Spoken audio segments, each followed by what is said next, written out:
Good morning. Good morning. How are you? I'm great. Yeah. It's good to see you. You too. It's been a little while. It's been a little bit. We got a closing.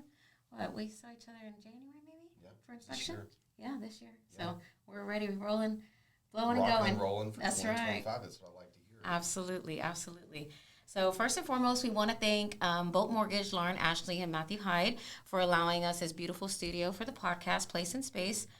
Today we're going to be talking about inspections. What do you do as far as inspections, new homes versus resale homes, and we'll kind of go over a day in the life for you and how to become a home inspector if you're interested in becoming a home inspector, and first-time home buyers, tips and costs, things like that. So we're going to go ahead and get started, and we'll go ahead and start with introductions. If you'll tell us a little bit about yourself, what you do, how long you've been in the business, etc. Okay, so I'm John Richardson. I'm the owner and sole proprietor for Southern Roots Home Inspections here in the Houston metro area.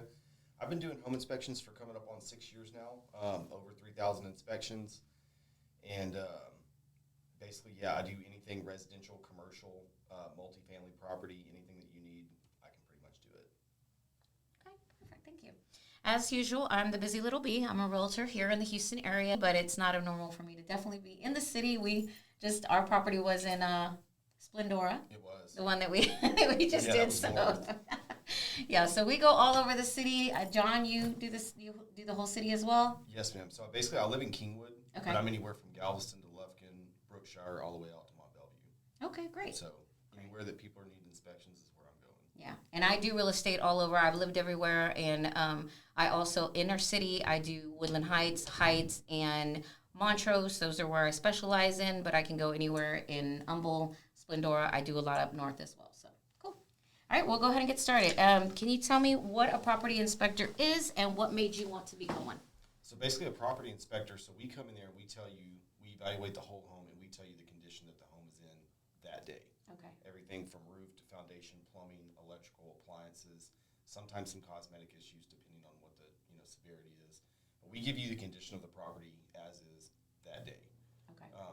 What made me want to become one was basically my whole family's been in construction for about 7 generations. Oh, wow. So everybody that I grew up with, all my uncles, my grandfathers, my dad, most of my first cousins, even today, are on a job site somewhere. Okay. So that was kind of all. It was a no-brainer. Yeah. Okay. It was naturally. Yeah, it was in your blood. It was. Yeah, and I mean, there's Literally. nothing that I love more than pulling up to a job site at 9 in the morning and getting started. Yeah. And I think that one of the things that really drew me to you is that you are an early riser as well, and I'm an early riser, and I think that your business ethic is very strong, and that's something that I like to pride myself on as well. I think that you and I work very well together because we communicate together well, and I think that you're very quick on giving me my reports and moving business forward, and I really, really love that about your work ethic. No, I appreciate it. So, I mean, we have to run this thing as a business. Absolutely. 20 years ago, it was more of like a retirement, second income, especially on the home inspection side. Okay. To where you would do 3 or 4 a week and then, spend the rest of your time at fishing or on the country club. Right. Houston's grown, the business has changed, Correct. and things move a lot quicker. Absolutely, very fast. So that's where we're at today, and if you're not staying up with it. Yeah. And I think too, like the amount of inspections you do makes your eyes see things a little quicker. It does. Because you're in it all day, every day, right? Yeah, time in the industry, at least on my side of the field, somebody can say, well, I've done it for 10 years. Well, if you only do 100, 150 inspections a year, Right. you're not seeing a lot. Yeah. We as a company, we do 500 to 600 inspections a year. So we're seeing everything from, 1,900 hurricane survivors in Galveston to new builds in Splendora. Nice. Yep. And everything in between. All right. What are some common issues that you constantly come across? Like, if I were a seller and I was about to put my house on the market, what are some things that you commonly find that maybe we can help that seller eliminate? Oh, easily. It's the electrical. Okay. It's nothing that's just, it's not wrong, but it's not right either. Okay. Electrical codes are always changing. 2020 came out with a lot of new standards Okay. that we have to write up now. No GFCI protected outlets in the utility rooms. Okay. You'll find them commonly missing, usually in the kitchen, right at that 6-foot mark Right. from the sink. Those are easy fixes. Okay. Easy fixes. That and anything small with the electrical panel, missing lug covers, missing any oxygen grease. Very easy to have an electrician do. anything you can do to cut those number of deficiencies down Okay. on the Yep. report Yeah. beforehand, Yeah. it's going to help you out later. For sure. And as a seller, and I know that this is not something that's on here, but as a seller, would you recommend a pre-inspection before they goes on the market? I would. Okay. Yeah, and that's not just a business Right. deal either for me. Right. If you can stave off issues on the front end. The deficiency right on the report. Exactly. Yeah, because, I mean, not everybody has thermal imaging or foundation levels or Correct. drones to look at these large two-story homes. Right. It's not that you're lying on the disclosure. You may just not know. Right. Correct. And I will further say that I've seen reports that have a lot of nothing, and I've seen very long, lengthy inspection reports. And one thing that I do like about John is that it's the facts, ma'am. It's not. He's not trying to make any money, and he's basically saying this is really what's wrong with your home, and it's transparent, and it's not to try and say this is not a good home to purchase. It's just simply saying these are what you're looking at, whether it's today, tomorrow, or coming soon. Right.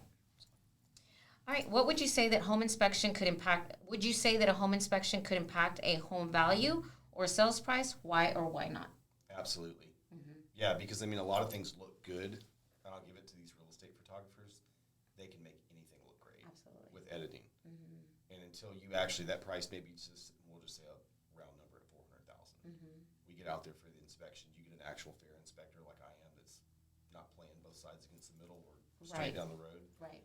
And that thing has a 20-year-old roof, 20-year-old AC, 20-year-old water heater, possible foundation issues, and a lot of electrical issues. That has to come into play with negotiations. Absolutely. And I'll even, and we'll kind of get into it. Sometimes this can save you guys some money, especially if it's something that's a big cost that may end up immediately needing to be fixed. It doesn't mean that you don't want the house anymore. It just may mean that, hey, this is going to cost us $5,000 to fix. Right. Maybe we want to save that $5,000 at the table. And so it's a room for negotiation to try and see. Or maybe they want to fix it and they know somebody that can get it at cost versus you retail. Maybe that's something they may want to fix before it closes and we keep the price the same, right? It's all about communication. I think communication is golden. So. Right. I agree.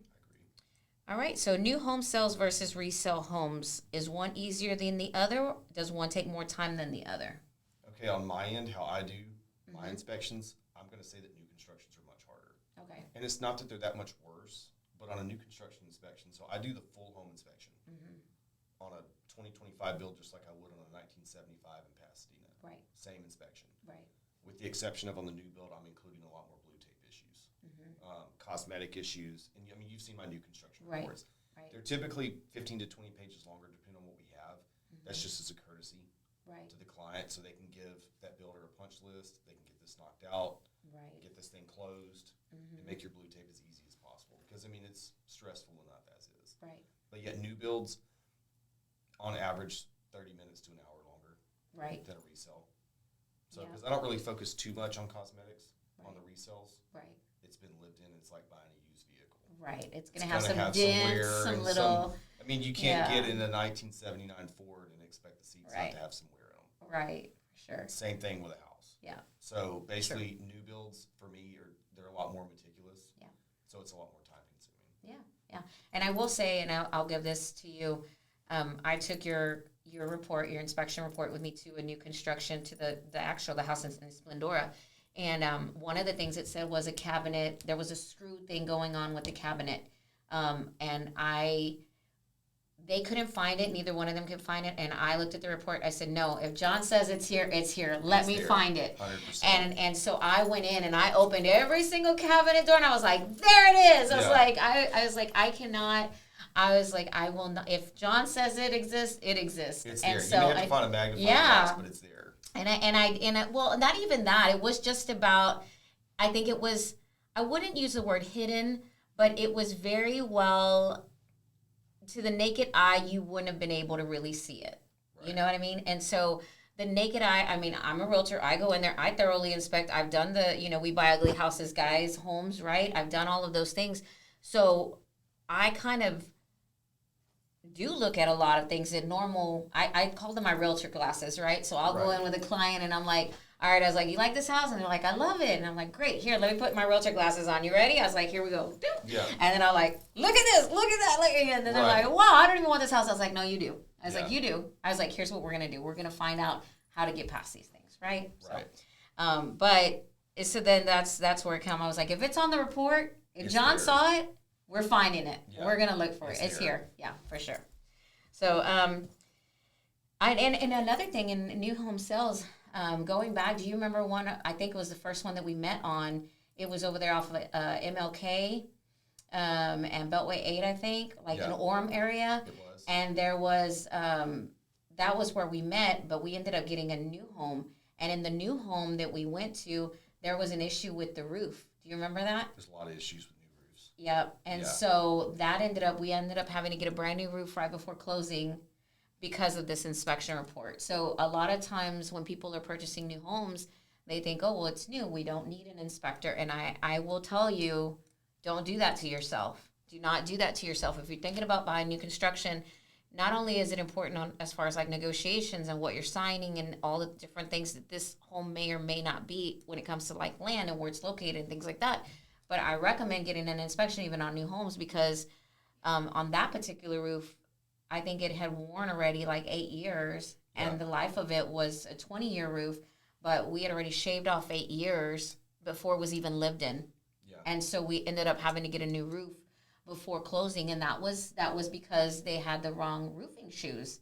And you were kind enough to inspect that, and help me understand why we would need a new roof on a brand new home. Yeah, and that's a pretty common issue. Yeah. Especially with like production built homes. Mm-hmm. They're moving at an incredible pace. Yeah. And it's not that they're meaning to do anything wrong. It's nothing nefarious. Right. They're just moving really, really quick. Right. And they're under really tight guidelines. Mm-hmm. So they're not taking the proper precautions to protect your roof, especially for the 10 months of summer that we have here. Right. So if, on your home, if you get a roof, you hire a third-party company, they come out there and get it done, you're usually not going to have those issues. Right. New construction, they're working for the builder. They've got 40 houses to roof in 2-3 weeks. Right. They're not taking precautions. They're going to be cutting corners. Not so much on materials, but especially on precautions to protect your roof. Right. When that temperature's over 90 degrees, which is majority of the year here. Right. And that granule loss, like Sabrina said, will age your roof 8 to 10 years easily, depending on the severity of it. Yeah. And so I want to say thank you for that because I know that my clients now can live in their home and not have to worry about a roof in 7 years. Yeah. And if they look to, sell or if they're looking to, upgrade their home and move into something bigger or as their family grows, the beautiful thing is that we know that that cost is not going to be something that's going to have to be there for them. Yeah, because it's usually going to happen right when the builder's warranty expires, and it's on you as the homeowner. Right. And so I'm thankful for that. I really appreciate that. What does a day in the life of your shoes look like? How many days off a week, month, year do you take off, if any? Oh, that's a tough one. Okay, so basically, I try to work 6 days a week. I mean, it's real estate. The busiest day for us usually is going to be a Saturday. Right. Busy times a year, 7 days a week. Right. So I'm up at 6 o'clock in the morning. Kids are at school at 7:30, and we're going to the job. Right. And normally we're talking, I get to the job 8:30 to 9 o'clock. Mm-hmm. We'll end around noon. We've got about an hour in between inspections, just normally travel time. I mean, Houston traffic, it could be an hour, it could be 2. Right. Normally we're finishing up around 6. If I have any re-inspections to do, a lot of times, especially with vacant homes, utilities are off, something's broken, damaged, with these 5 to 7 day option periods. So normally we're looking at, it's 7 to 7, pretty much 6 days a week, sometimes 7, just depends on how the market's going. Yeah. As far as days off a year, Christmas, Thanksgiving, July 4th, and normally my kids' birthdays. You get Christmas off? I'm so jealous. I work Christmas Eve. I work Christmas Eve if that makes you feel better. Christmas Eve, day before Thanksgiving, day after Thanksgiving. I even worked New Year's Day this year. Oh, yeah? So yeah, I was working New Year's Day too. We're talking, for me personally, and it's not like this for everybody, but for me probably 20 days off a year. I'm probably working 340, Yeah. 345 days a year. I love that you take your baby's birthdays off. Always. That's important. Well, I have 5 of them. Yeah, so I know. I have to. Well, I remember when we first spoke, and you were like, I was like, whoo. I was like, this man needs all my business. Yeah, this is why we're working about 340 days a year. We are running. Yeah, I was like, this man needs all my business. Like his 5 babies, I was like, I had 3, and I know what that was. So yeah, no, sure. we're running. But again, a lot of it's just taking care of the clients. For sure. Even if it's going late or going on a Sunday afternoon to do a reinspection because they're closing on Monday morning. Yeah, and one thing that I will say is, like, as a realtor, I always try to fight for 10 days because of that, right. the inspection. And I know especially during busy season, like, sometimes this man is in demand. So sometimes I can't get him when I want him. And sometimes I have to say, well, okay, you may want to wait for him. You may want to wait for him. And most of the time they will. But I always try and push for 10 days for inspection. So to my selling agents out there, don't take it personal. We're not trying to, I just want to make sure we can get John in the door so we can make sure that the house is good for my clients. I appreciate that. Mm-hmm. Name 3 of the wildest things you've seen on inspection. Don't give an address. Gosh. Some of that's not suitable for listen, this is my podcast. Let's go. Let's go. We don't. Yeah. I've had several OnlyFans creators. Oh. That are very self-centered. Okay. With full frontal portraits all around their house. Oh. Several things that should be left in the top drawer instead of out on the nightstand. Gotcha. Oh, yeah. Yes. Oh. All the time. Probably once a month. I love that. And I would say those are the funny ones. Wow. But I would say probably the worst was I had a house craziest. So I had a house in Southeast Houston. Okay. Where both toilets had stopped working. Okay. So they just decided to whole house as a bathroom. Oh, no. Whole house from the living room to the bedroom to the dining room, all the hallways, everything. Oh, no. So the only house that I've ever came in fully clothed and left all my clothes, including my brand new boots, in the driveway, drove home. Oh. Not the boots. Took the boots, brand new $200 boots, brand new work pants, brand new golf shirt, socks, everything. Left it. Down. Yep, left it in the driveway. Oh, man. Stayed there. That's hurt. That hurt my heart right now. Yeah. Listen, we're going into rodeo season. We need all our boots. Absolutely. Left them right there in the driveway in Southeast Houston. Oh, man. But, yeah, as far as the other things, people leave a lot of stuff out that they shouldn't. It's not that we snoop. Right. But some stuff needs to be put away if you know it's like a showing or an inspection. Yeah. You're but selling. You'd be surprised. It's probably 2-3 times a month. Wow, really? All varieties. All varieties and all different types of locations. Oh, geez. That's, wow. I didn't even think of that. And, I mean, if you're selling your house, I do tell my sellers, I say, hey, listen, we're going to have people coming in. Anything that doesn't need to be shown, private, like medications. I tell them put away any guns, lock everything up. If you really don't need it, find an off place to store it. If you have some, put it somewhere else that it's not going to be. And I always tell them, like, in the morning when you leave, just make your bed and make sure that it's, if somebody wants to come and take a look, that it's ready to go. Put it to where your grandmother is going to be coming in. Exactly. That's what I always tell them. Some of that stuff grandma doesn't want to see. Right. Home inspectors don't want to see it either. Potential buyers don't want to see it, and the realtor doesn't want to see it. So, that's all the time. There's way too many to narrow down on that one. Okay. So we got OnlyFans photos, those kind of things, and then that's 3 for sure. All right. If I wanted to be a home inspector, the person watching this video today, they want to become a home inspector tomorrow, what would they need to do? What would they need to do besides what would I need to do besides overcome my fear of everything?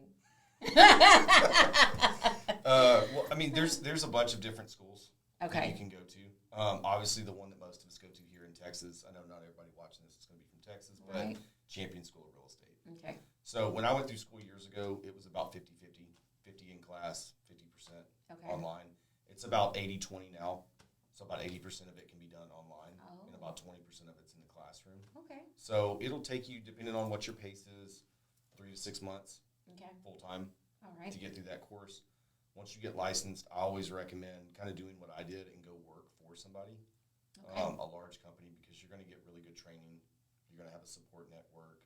You're going to have an office staff usually, and they're going to be doing your marketing, because when you first come out, just because you're licensed, it's just like getting your driver's license at 16. You have the license, you can legally drive, but you really don't know what you're doing. Right. You don't want to get on I-45 at 518 at, rush hour traffic. Right. Same thing with this business. Right. So I would recommend just learning as much as you can, and actually going through the course, not just studying, what is that app where they have all the questions, and it's like a flash Quizlet. A lot of people use Quizlet. I see. Not just studying for the test, actually learning the material, because it's going to help you later. But yeah, I would always recommend going to work for a larger, more established company first, and then kind of once you get your footing, 500 to 1,000 inspections. Yep. And that's the same as a realtor, right? So we also go to Champions. A lot of the people in Texas go to Champions. They take their test, and I also recommend Big Brand. Go in there, get your marketing, learn everything that you can, and then before you decide to make another change for your business. Sure. And some people don't. Right. Yeah, some people stay, Some people stay. Yeah, absolutely. So same thing with real estate, right? There's a lot of KW agents, a lot of Gary Green agents. They stay in the brand because that's where they feel comfortable. Even if they go out, and they still come back to the brand, right? So, so how would someone overcome their fears of, like, let's say, spiders and snakes and just doing it? Ooh. Yeah, I'm Indiana Jones. I have an Indiana Jones level fear when it comes to snakes. Every summer, it never fails. I'm in Livingston, Cleveland, Splendora, Willis, Conroe on a crawl space. The Woodlands. Pier and beam house, block and beam house, mobile homes in the middle of nowhere. There's always going to be a snake every summer. I'm going to get snake boots because I've been having some clients bring me up to Crosby. Yes. And they want to look at acreage, and I come out in my regular boots, right? I come out and I'm like, okay, let's go look, and then they're like, oh, well, we want to go see all that. And I'm like, oh, so now I'm like, maybe I need snake boots. Yeah, probably definitely some good rubber boots to go all the way up to your knees. Definitely. Usually when I run into them, it's not in the field; it's under the house. Oh, yeah. And I've had that multiple times. Okay. Where there's no escape. You're just. What do you do? I have to like change my mentality of I'm not in here with you, you're in here with me. Oh, I like that. So yeah, what I'll do, I'll make a lot of noise. Anything I can do, because they don't really want to be around me. They don't want to get so. If I can spook them away, we're good. So they can be scared of you. Yes. Okay. They're in here with me. I'm not in there with them. Hey, I like that. But as far as spiders go, it's just one of those things. They're in every attic. I've had bats, raccoons. I had a snake in an attic, Northwest Houston, Champion Forest, about 5 years ago. You just have to do it. And the more you do it, just change your mentality. Okay. The more you run into, it's just like dealing with a real estate deal. If you're not used to dealing with foreclosures or short sales, the more you do them, easier it gets. Okay. I just come to expect it. Yeah. I just expect there's a snake underneath this house just waiting on me. Just waiting on me to show up. Just waiting on me to show up. Yeah. So, yeah, I take the mentality of they're in here with me. Okay. I like that. All right. I'm a first-time home buyer. What are some tips that I need to know, and how much does everything cost? It's the $1 million question, I know. Ooh. Well, some of this would be, dealing with a good real estate agent. Okay. Know what you can afford. Yep. And have a budget for repairs, even if it's a newer home. Right. Because I can tell you that my first house was 7 years old when I bought it. Mm-hmm. We had to put a new water heater, had 2 roof repairs, and a new air conditioner. Ooh. And that happens. Yeah. Things fell, far earlier than they should. Yeah. Water leaks happen. Windows get broken. Don't always buy at the top of your budget. Gotcha. And as far as being a first-time home buyer, if you have an experienced real estate agent, they're going to guide you through that. Right. Get your inspection. And like Sabrina said earlier, $300, $400, $500, all depends on the size of the house, the components, the age. There's multiple different factors that go into it. It sounds like a big expense. It's not. Right. It can save you money on negotiations. It can give you peace of mind. It can kind of give you a fair evaluation of where the house is today. Right. So that you can kind of budget for that. And at times, depending on what the house is, you can actually walk away.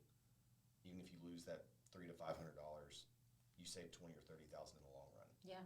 Yeah. And I will say, inspection is one of the things that is not paid at closing, right? So you do pay when you schedule your inspection. So it is a cost that is out of pocket up front, and I think that's transparent. That's something that I'm very transparent about with my clients. It says, hey, you're going to have this cost, but just know this is the list of inspectors. Here's who I recommend, and just know that each variable is going to be, because I do have different price points, right?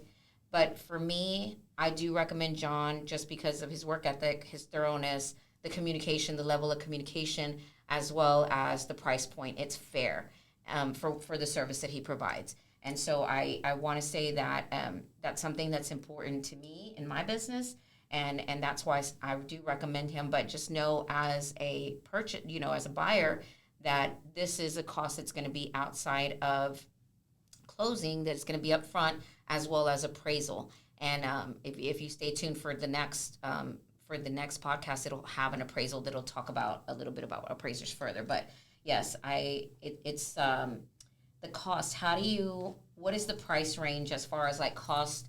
Does it matter how big the house is, or how do we calculate cost for the inspection? So different companies do it different ways. Okay. Everything first goes off square footage. Okay. Some people will add in extra if it's block and beam, if it's a crawl space and they have to crawl it. Mm-hmm. Some people will add on extra for a detached garage. Some people add on $25, $50, $75, depending on age, if it's over 50 years old, because there's going to be more issues that come up with it, so it's more work. Right. I don't really price mine off that. Mine's pretty much based squarely on like square footage. Okay. Now, if it has a pool or like a shop or something like mm-hmm. Crosby or Splendora, mm-hmm. it's got a big shop on a slab with power, mm-hmm. you're looking at $50 extra. Same thing for like with a pool. Okay. So you're talking you're just 1 story, 3 bedroom, 2 bath house, 1,800 square feet. You're looking at $350. Right. That's a fair price point because we have to keep fair market pricing. You don't want the inspector that's at $200 because he has no business. Mm-hmm. He or she has no business, mm-hmm. and that's not who you want. Right. You also don't want the really large company that's coming in and quoting you $850 because you have to pay for the brand. Because you have to pay for the brand. You're paying for their marketing. Right. You're not so much paying for the experience. Smaller to mid-sized companies like mine, we can price typically better mm-hmm. because we're not paying for $8,000 to $10,000 in marketing a month. Right. And we're not feeding 30 inspectors. I mean, I came from a company with almost 30 inspectors. Wow. Okay. You were basically paying for their marketing and their office staff. Right. My office staff is me. I'm the secretary, the inspector, the complaint department. Same. I'm everything all in one. So basically, I'm everything. It doesn't happen often, but I'm everything. Right. I'm HR, I'm hiring, I'm the inspector, I'm the admin, I'm the secretary, I'm everything. Right. But what I save on marketing, because mine's more of a niche. So I'm basically dealing with realtors that I know. I'm dealing with past clients. Correct. I'm not actively going out there and just, it's referrals. Yeah, it's basically all referrals. And that's how we met, is because somebody referred you to their daughter. Right. And the daughter ended up, we went to one inspection, and the parents showed up, and I love the way that you handled the parents. You were very professional and listened to everything, and then we went and we did another house, and that's the one that we ended up purchasing, and they paid for both inspections, and we're happy to do so. So I really, that's how I got you, was through referral, and that's where a lot of my business comes from. And like I said, that's how I like to do business. Yeah. I don't actually get a lot of random calls. Right. Off Google or, a card that was left at a business office somewhere. Right. I like doing business with people that I know. Yeah. Because I'm always dealing with the same makes a difference. People. Yeah. And the energy is, I feel like the energy is when there's a personal connection. Yeah. That goes a lot further because you have to trust who you're working with. Right. You have to trust me. I have to trust you. They have to trust me. Yeah. When you're dealing with a lot of random people, that's where you have your issues come up. So usually that's not how I do business. Everything's pure referrals. Yeah. I think that when I've worked with strangers, and I do take strangers, I do work with a lot of strangers, because I've never met a stranger in my life. But, Right. Yeah. but I think that for me, the easier transactions have been the referrals, just because they've already, whoever spoke my name to them, they already have some level of communication and a level of trust. And I feel like birds of a feather, right? Like you attract what you are, kind Absolutely. of thing. So Yeah, I don't have a lot of bad clients. I mean, yeah, 500 inspections a year. yeah, yeah. And I think that None. it's nice when I pull up and I already know you and the client knows me, so they already feel like they know you. Exactly. Right? Which helps me So, out too. Yeah, yeah. So, okay, cool. How does one decide on how to choose a well-qualified inspector? So basically, that's going to be your instinct. Mm-hmm. I would recommend if your realtor gives you a list of 3 or 5 or 2, call them and talk to them. If you get an office staff, ask to talk to the inspector that's coming out. Okay. Ask them what they cover, what they do, what kind of tools are they using. Pretty much everything's going to be covered with the exception of termite and mold with that inspection fee. Some people will divvy that up to different like packages, which makes everything confusing. I just kind of like all in one. No, I have people call me all the time